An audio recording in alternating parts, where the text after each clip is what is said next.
Welcome back, folks, to Sports Talk with me, your host, Eric, and my other host, Jaime. And today, we are talking about the single greatest NFL franchise in the history of Chicago. The Bears. The Bears. Because what did they do yesterday, Jaime? What did they just do? So they somehow were... I think the Packers had a 99.5% chance to win the game. They did.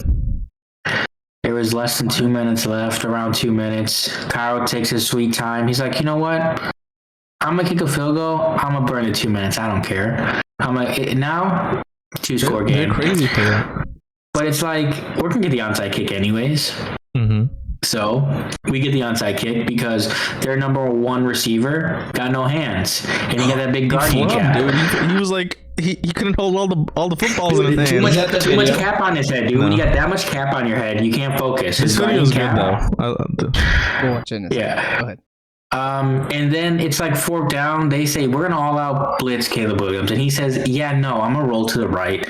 I'm going to throw that ball to Jade Walker, undrafted rookie. This man ain't played all season. 2 catches, 2 touchdowns. And then, you know what? Let's just kick the extra point. We'll go to overtime. We know what we're about. Yeah. So then, you know. I mean, it was too risky to go for the. It was. I mean, the thing is, like. They got their backup quarterback in. Your defense has been playing pretty good all day. You assume, like, hey, at worst, they kick a field goal, or they even score a touchdown, but I think we can score. I trust my guys. But instead, they fumbled a snap on fourth down. They turn it over. And instead, you know, hey, we could play for a field goal. But no. No, we're playing to win, dude.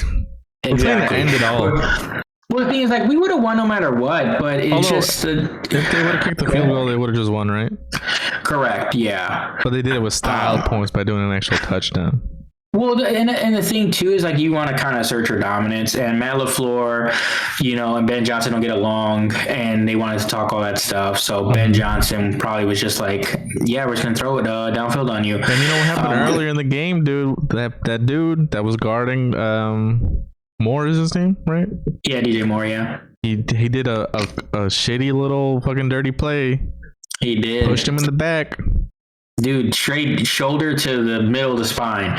And they want to talk about the dirty hit of being like, oh, the Booker, you know, is so dirty because he helmet to helmet Jordan Love. Mm-hmm. Jordan Love is an idiot. And he said, oh my God, this guy's coming at me. Let me put my head down. Hopefully I don't get shit. And he got himself concussed. But like you were saying, dude, I mean, let's look at this final catch, dude. This final beautiful catch, man. And what my boy ended up saying in the interview, dude. He's a dog. He is a dog, dude. Hold on, wait. I'm gonna put sound on the shit. Hold on. That boy is cheese grater, DJ Moore. Look at him. And they said he was walking. Fine. Yeah, back-to-back weeks though. Been doing the team needs.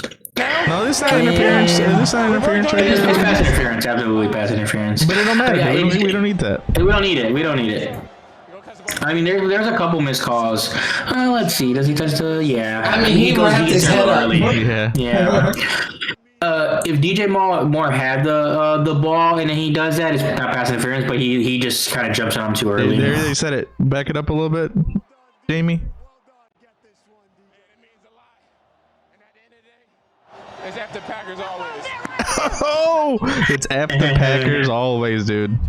Rip bozos, am I right? Dude, that's Johnny Walker, Smoking that loud pack. Smoking that that cheese pack. That cheese pack. Yeah, they say, dude, this is Chicago. But like you were saying though, Jaime, so because the Lions just the Steelers beat the Lions. What happened? Yeah, so since the Steelers, so now the Bears are still trying to play for the division. We're still trying to play for, like, you know, the number 1 seed because you still would want to bye. But with the Lions losing, they're just out. But then the Packers are still in it though, right? Because right here it says if the Packers win their final 2 games, and the Bears lose their final 2 games, then the Packers are number 1? Yeah, so this is specifically for the division. So the division automatically gets you a top 4 seed, and then the next 3 wild card spots are all based off record. So in San Francisco, Seattle, and who's the other team? The Rams in LA. They're going to all end up having better records than the Packers. And the Bears are in a good spot, but like there's a chance where those teams all do better. So it's like you could be the number 2 seed or you could be the number 7 seed. But the way it's looking like it's going to end up right now is the Bears might end up as a 2 seed, which means pretty cool. In the wild card round, they will play the 7 seed. That's pretty good. And it's looking like the 7 seed is going to be the Green Bay Packers. Oh no. So, dude, but hey, so the 3-peat. You go off against someone so many times in the season already, dude. They're going to know your tricks. Well, the thing too is like honestly, if you're the Packers and the Bears, you're almost happy if the situation does happen, you didn't win both games, because like very rarely does a team win 3 games against one team. Yeah. Now it's like anybody can win if they play again, but if the Packers would have won both, it's like I highly doubt they would beat the Bears a 3rd time. Oh, I see what you're saying. Yeah. But dude, the Bears, dude, Chicago's up, dude. Because what else is happening in Chicago with the Sox? Dude, we got Japanese slugger who actually has the most home runs by any Japanese player in the MPB. Yeah, and he did like 22 or something. Murakami, and he had a down season last season or whatever. So that's why he got his 2 years. We're only paying him. I think it's like was it like 12 to 17 million? I didn't actually look at the numbers. I forgot them.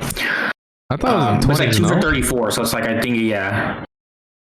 I don't know, but I guess people were just saying like Chicago's not really doing like not paying a lot, and like it's kind of like just a trial period for him, really. Well, he has high upside because there's another Japanese player that plays 3rd and 1st that is better, but his ceiling's not as high and he's older. And the first season he will probably be better.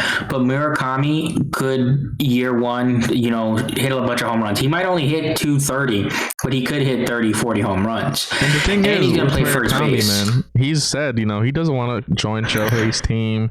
He wants to beat Shohei's team.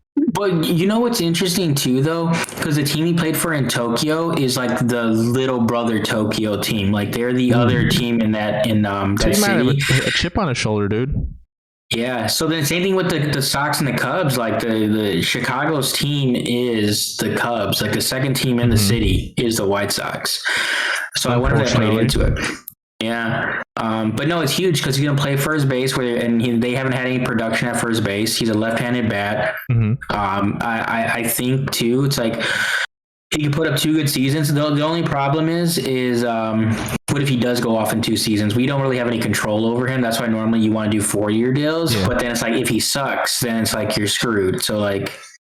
But yeah, that's why it's like low risk, because he did 2 years and he sucks. And if he sucks, he sucks. Yeah. If he pops off, then like what? Are they going to try to get him for like... Because they're probably going to have to actually pay real money when those 2 years end. But by that time, the White Sox should be competitive, so you would just pay him. But you know what? A lot of these teams, man, they don't want to pay people. They don't want to pay people, dude. The Dodgers paid more in luxury tax than half the teams paid in salary. Yeah. So yeah, they paid $169 million electric tax, and people want to say, "Oh, the Dodgers are ruining baseball," but like the Dodgers are willing to pay more money in tax than you're willing to pay for your own team. That's on you, brother. Like if I'm willing to pay my whole roster plus pay $170 million, and White Sox, you want to spend $92 million, that's your fault. You suck. I mean, it is what it is, dude. Not a lot of people want to spend. And you know who else doesn't want to spend, Jaime? The W, dude. And I'm not mad at them because what do the players just vote towards? They said, I'm not saying we're going to strike, but we voted saying we could strike. We put both keys in the nuclear reactor. We got our hand hovering the button. We're not going to do it. But hey, 98% of us voted for yes.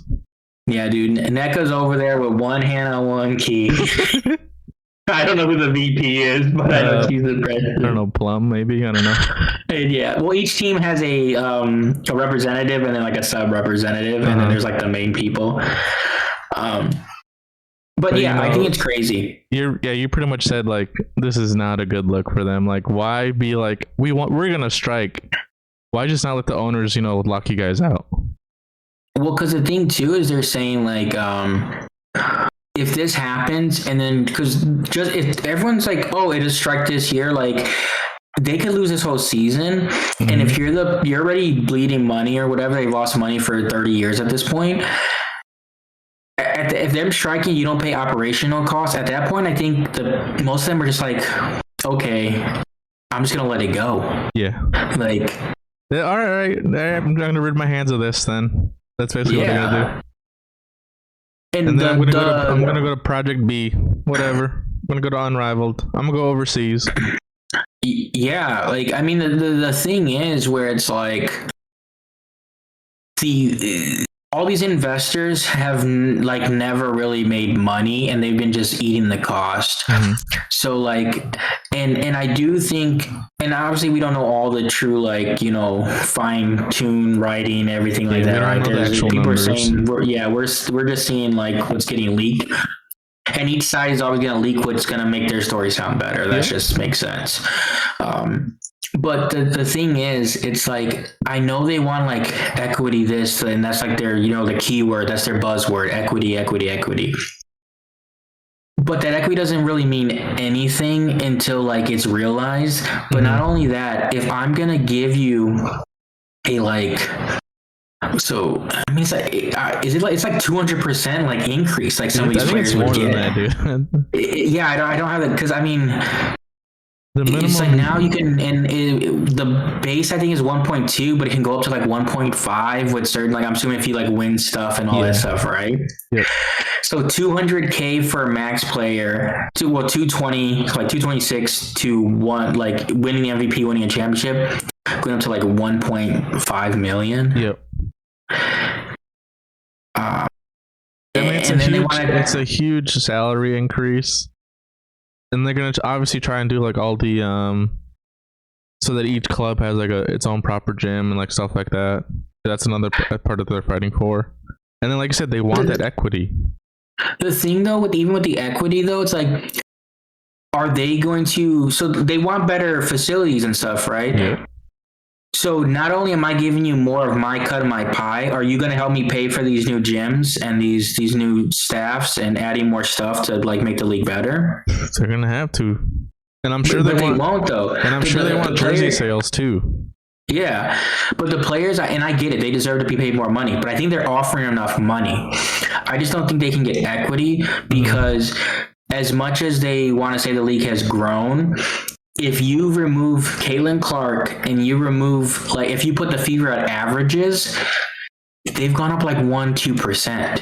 They want to be like, oh, we've gone up 5% even without CC. And it's like, but her impact is still being felt. You can't just say, oh, she didn't play, so it doesn't count. No, that's stupid. That's not how that works. It's true. CC's out there every day, dude, fighting for the W. Yeah, I mean, she just wants to play basketball, and apparently she's the worst person in the world for saying we need to just play the season, dude. Yeah, dude. But then NECA says it a week later, and people are like, "Yeah, NECA, woo, you're the best." Yeah, NECA, yeah, you're the president. You're holding it down for us. You let them know. But then meanwhile, Cece's like, has MAGA Barbie to her right. I don't know what they call Hall. I don't think they call her anything nasty. Nothing, but they're specifically talking about certain players, especially Fever players. Yeah.